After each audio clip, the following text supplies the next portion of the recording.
എല്ലാവർക്കും ഗുരുകുലത്തിലേക്ക് സ്വാഗതം.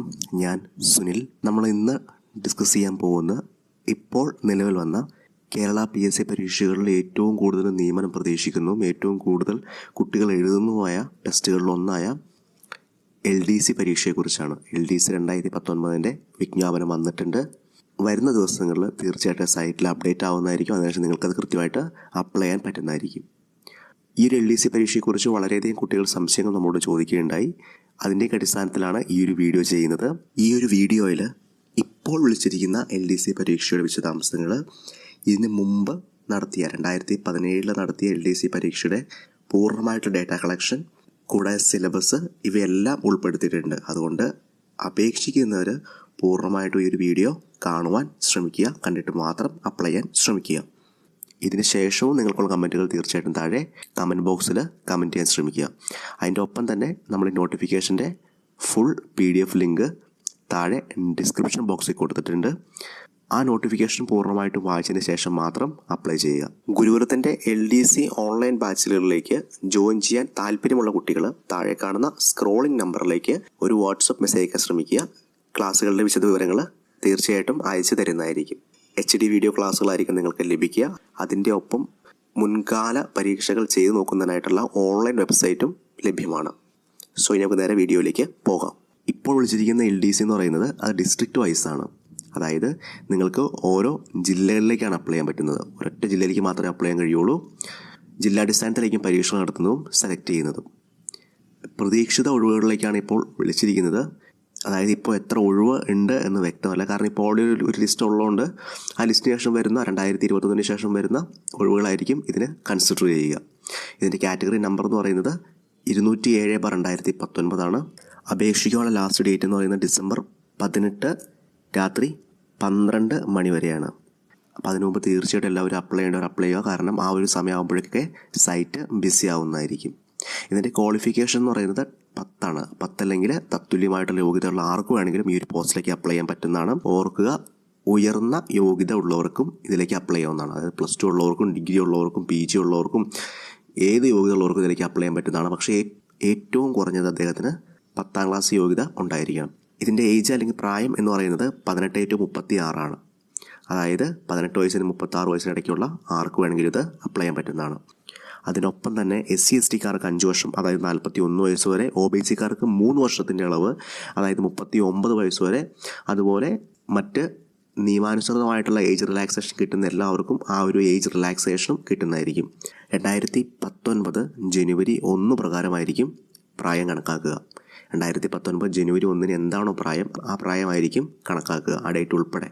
ഇനി ഈ ഒരു പോസ്റ്റിൻ്റെ സാലറി എന്ന് പറയുന്നത് 19,000 മുതൽ 43,600 വരെയാണ്. ഇതൊരു പഴയ ശമ്പള കമ്മീഷൻ്റെ ബേസിലുള്ള സാലറിയാണ്. 19 to 43,600. നിങ്ങളുടെ കയ്യിൽ എല്ലാം പിടിച്ചതിന് ശേഷം ഏകദേശം ഒരു 22,000-23,000 രൂപ സ്റ്റാർട്ടിങ്ങിൽ ലഭിക്കുന്നതായിരിക്കും. അതിൻ്റെ ഒപ്പം തന്നെ അവർക്ക് പുതിയ ശമ്പള കമ്മീഷനെ സർക്കാർ നിയമിച്ചിട്ടുണ്ട്. ആ ശമ്പള കമ്മീഷൻ നിലവിൽ വന്നതിന് ശേഷം ഈ സാലറിയിൽ തീർച്ചയായിട്ടും ഒരു ഇൻക്രിമെൻറ്റ് ഉണ്ടായിരിക്കുന്നതായിരിക്കും. 25-26 പോകാനുള്ള സാധ്യത കൂടുതലാണ്. എല്ലാവർക്കും അറിയാം, ഇത് അപ്ലൈ ചെയ്യേണ്ടത് നമ്മുടെ ഒഫീഷ്യൽ സൈറ്റായ kerala.psc.gov.in നിന്നാണ്.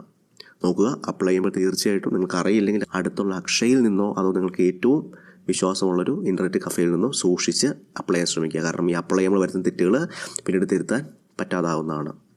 അപ്പോൾ ഇതാണ് ഏറ്റവും ബേസിക് ആയിട്ടുള്ള ഇപ്പോൾ വിളിച്ച ഈ നോട്ടിഫിക്കേഷൻ്റെ ഡീറ്റെയിൽസ്. ഇനി നമുക്ക് ഇതിന് മുമ്പ് PSC നടത്തിയ LDC പരീക്ഷയുടെ വിശദാംശങ്ങൾ നോക്കാം. ഇതിനു മുമ്പ് PSC 2016 നോട്ടിഫിക്കേഷൻ വിളിച്ചത്. 2017 PSC പരീക്ഷ നടത്തി. ആ ലിസ്റ്റ് 2018 കൂടി നിലവിൽ വന്നു. ഈ ലിസ്റ്റിൻ്റെ കാലാവധി ഏകദേശം 2021 ഏപ്രിൽ മാസം വരെയാണ്. 2021 ഏപ്രിലോടുകൂടി ഈ ഒരു ലിസ്റ്റിൻ്റെ കാലാവധി തീരുന്നതായിരിക്കും. ഈ കഴിഞ്ഞ പ്രാവശ്യം 2018 എടുത്ത പരീക്ഷയിലേക്ക് ഏകദേശം 18 ലക്ഷത്തോളം കുട്ടികളാണ് അപേക്ഷിച്ചത്. ഈ വർഷം നമ്മൾ ഏകദേശം 20 ലക്ഷത്തിന് മുകളിലുള്ള അപേക്ഷകരെ പ്രതീക്ഷിക്കുന്നുണ്ട്. അത്രയ്ക്ക് ടൈറ്റ് കോമ്പറ്റീഷൻ ആയിരിക്കും. എന്ത് ടൈറ്റ് കോമ്പറ്റീഷൻ ആണെങ്കിലും നിങ്ങൾ പഠിക്കാൻ തീരുമാനിച്ചിട്ടുണ്ടെങ്കിൽ ഒരു പ്രശ്നവും ഉണ്ടാകുന്നതായിരിക്കില്ല.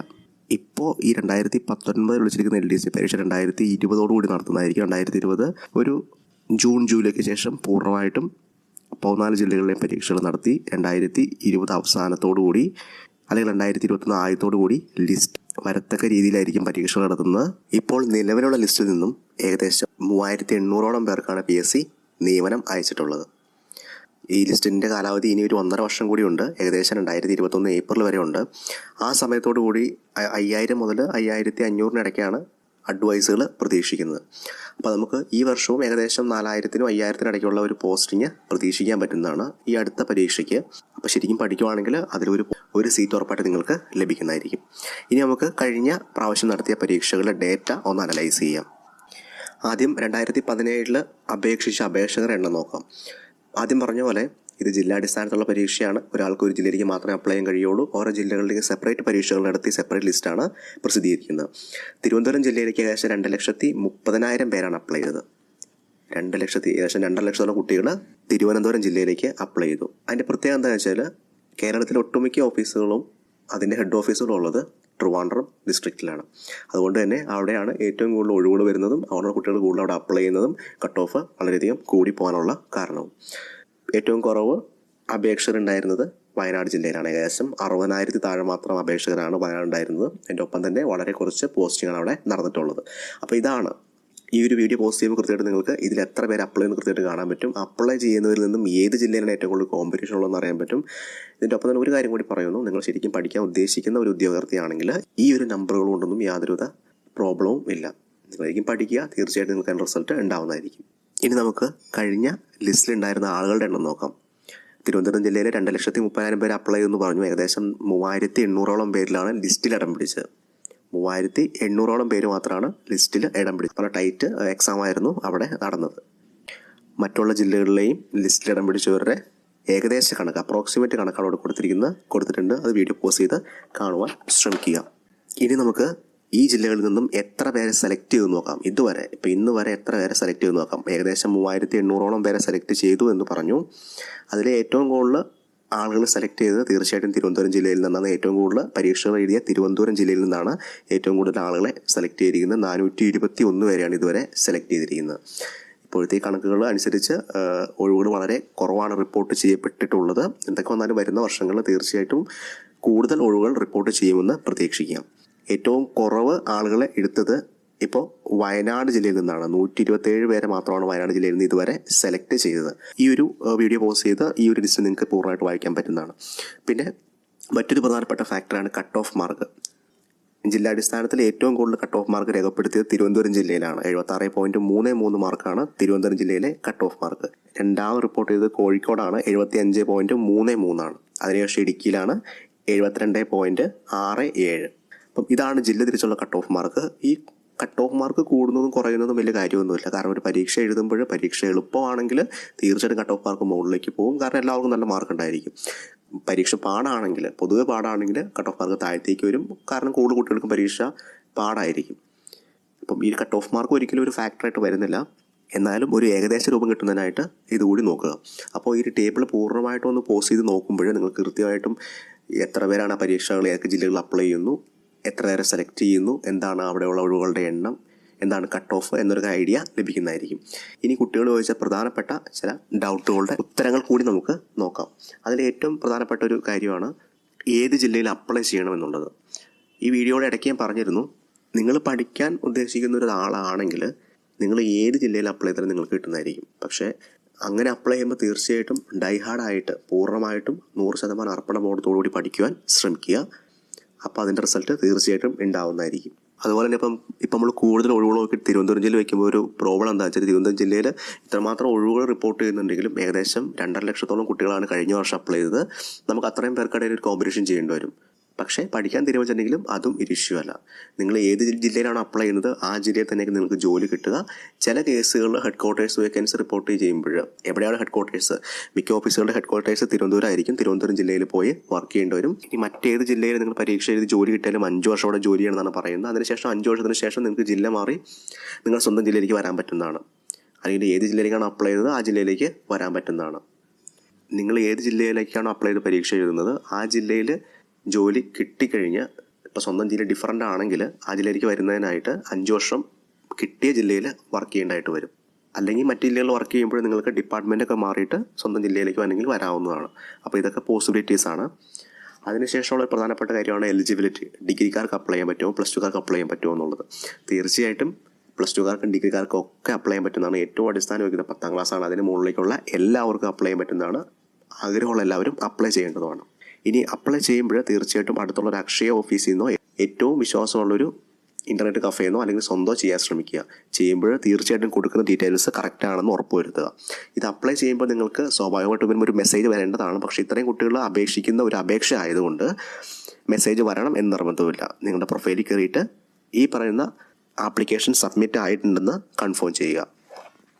പിന്നെ അപ്ലൈ ചെയ്യുമ്പോൾ ഒരിക്കലും അവസാനത്തേക്ക് മാറ്റി വയ്ക്കാതിരിക്കുക. ആദ്യമേ തന്നെ അപ്ലൈ ചെയ്യുക. കാരണം അവസാനമൊക്കെ ആകുമ്പോഴേക്കും സൈറ്റ് പലപ്പോഴും ബിസിയായി പോകാറുണ്ട്. ഇനി കുട്ടികൾക്കുള്ളൊരു പ്രധാനപ്പെട്ട സംശയമാണ് എങ്ങനെ പഠിക്കണം, എങ്ങനെ പഠിക്കരുതെന്നുള്ളത്. ആദ്യമേ തന്നെ ഒരാൾക്ക് ഒരിക്കലും ഒരാളോട് ഇങ്ങനെ പഠിക്കണം എന്ന് പറഞ്ഞു കൊടുക്കാൻ പറ്റില്ല. ഓരോരുത്തർക്കും ഓരോ മെത്തേഡാണുള്ളത്. പക്ഷേ നമുക്ക് പൊതുവായിട്ട് പറയുമ്പോൾ നിങ്ങൾക്ക് ചെയ്യേണ്ടത്, നിങ്ങൾക്ക് പരമാവധി അടുത്തുള്ളൊരു കോച്ചിങ് സെൻറ്ററിൽ പഠിക്കാൻ പോകാൻ പറ്റുമെങ്കിൽ, ഇപ്പോൾ ഗുരുകുലം ഉൾപ്പെടെയുള്ള സെൻറ്ററുകൾ ഓൺലൈൻ കോച്ചിങ്ങുകൾ പ്രൊവൈഡ് ചെയ്യുന്നുണ്ടെങ്കിൽ പോലും ഏറ്റവും നല്ല പഠന രീതി എന്ന് പറയുന്നത് അടുത്തുള്ള ഒരു സെൻറ്ററിൽ ഫിസിക്കലായിട്ട് നേരെ ചെന്ന് പഠിക്കുന്നതാണ്. അവിടെയുള്ള കുട്ടികൾക്കിടയിലിരുന്ന് പഠിക്കുന്നതാണ് ഏറ്റവും നല്ല രീതിയിലുള്ള പഠനം. അതിൻ്റെ ഒപ്പം തന്നെ കമ്പൈൻ സ്റ്റഡികൾ വയ്ക്കുക. അടുത്തുള്ള കൂട്ടുകാരുമായിട്ടോ അല്ലെങ്കിൽ അവരായിട്ടോ അവിടെ ക്ലാസ്സിലുള്ളവരായിട്ടോ കമ്പൈൻ സ്റ്റഡികൾ വയ്ക്കുക. അറിയാത്ത കാര്യങ്ങൾ ഒരു ചെറിയ ഹാൻഡ് നോട്ട് ഉണ്ടാക്കി നോട്ട് ചെയ്യാൻ ശ്രമിക്കുക. സ്കൂൾ ടെക്സ്റ്റുകൾ ഫോളോ ചെയ്യുക. ഈ വരുന്ന അടുത്തൊരു 6-7 മാസം നിങ്ങളുടെ ഫ്രണ്ടിലുണ്ട്. തീർച്ചയായിട്ടും ആ ദിവസങ്ങൾ ഡൈഹാർഡായിട്ട് തന്നെ രാവിലെ ഒരു രാത്രി അല്ലെങ്കിൽ കിട്ടുന്ന സമയം പൂർണ്ണമായിട്ട് പഠിക്കാൻ ശ്രമിക്കുക. ഇനി ഫിസിക്കലി പഠിക്കാൻ പോകാൻ പറ്റാത്ത കുട്ടികൾക്ക് ഗുരുകുലം ഓൺലൈൻ കോച്ചിങ് ക്ലാസ്സുകൾ കൊടുക്കുന്നുണ്ട്. ഓൺലൈൻ വീഡിയോ ക്ലാസ്സാണ് ഉള്ളത്. നിങ്ങൾക്ക് പേഴ്സണലായിട്ട് വീഡിയോ ഫയൽസ് അയച്ചു തരികയാണ് ചെയ്യുന്നത്. നമ്മുടെ എക്സാം സൈറ്റിൽ നിങ്ങൾക്ക് ഡെയിലി പരീക്ഷകളും ഉണ്ടായിരിക്കും. മുൻവർഷത്തെ 15 വർഷത്തോളമുള്ള പ്രീവിയസ് ഇയർ ക്വസ്റ്റ്യൻ പേപ്പറുകളും ചെയ്യാനുള്ള അവസരവും ഉണ്ടായിരിക്കും. അപ്പം അതും യൂട്ടിലൈസ് ചെയ്യാൻ പറ്റുന്നതാണ്.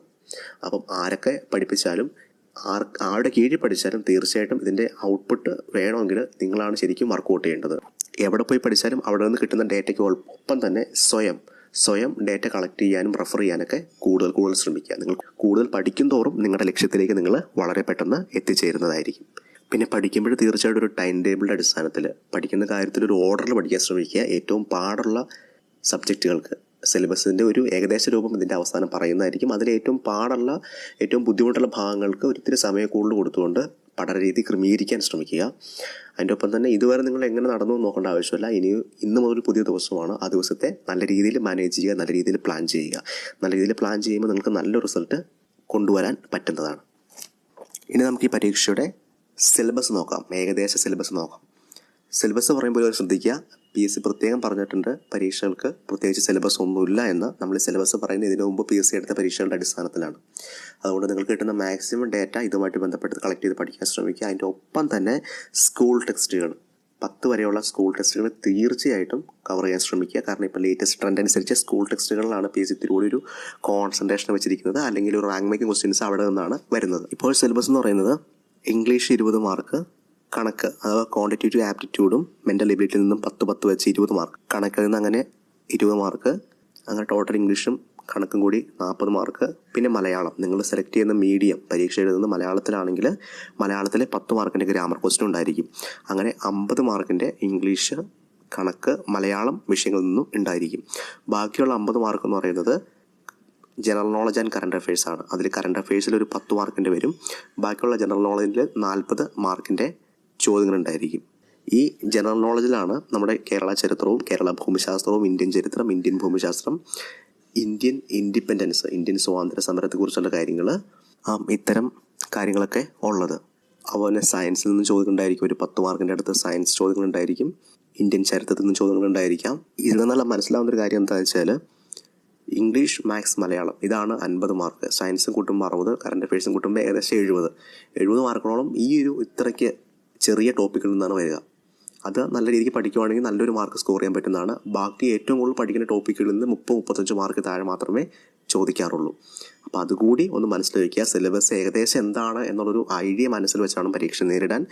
വാരി വലിച്ച് പഠിക്കാതെ ഓർഡറിൽ പ്ലാൻ ചെയ്ത് പഠിക്കാൻ ശ്രമിക്കുക. ഈ സിലബസിൻ്റെയും ഒരു ഏകദേശ രൂപം സിലബസ് തയ്യാറാകുന്ന മുറയ്ക്ക് തീർച്ചയായിട്ടും വീഡിയോയുടെ താഴെയുള്ള ഡിസ്ക്രിപ്ഷൻ ബോക്സിൽ ഷെയർ ചെയ്യാൻ ശ്രമിക്കുന്നതാണ്. അപ്പോൾ ഇവയൊക്കെയാണ് 2019 ഇപ്പോൾ വിളിച്ച LDC പരീക്ഷയുടെ പ്രധാനപ്പെട്ട വിശദ വിവരങ്ങൾ. തീർച്ചയായിട്ടും അപേക്ഷിക്കാൻ പറ്റുന്നവർ അപേക്ഷിക്കുക. നല്ല ഒരു ഗോൾഡൻ ഓപ്പർച്യൂണിറ്റിയാണ് ഇപ്പോൾ ലഭിച്ചിരിക്കുന്നത്. അത് ആഗ്രഹമുള്ളവർ തീർച്ചയായിട്ടും 100% ഉപയോഗിക്കാൻ ശ്രമിക്കുക. ഇനിയും നിങ്ങൾക്ക് എന്തെങ്കിലും സംശയങ്ങളുണ്ടെങ്കിൽ തീർച്ചയായിട്ടും താഴെ അത് കമൻറ്റ് ചെയ്യാൻ ശ്രമിക്കുക.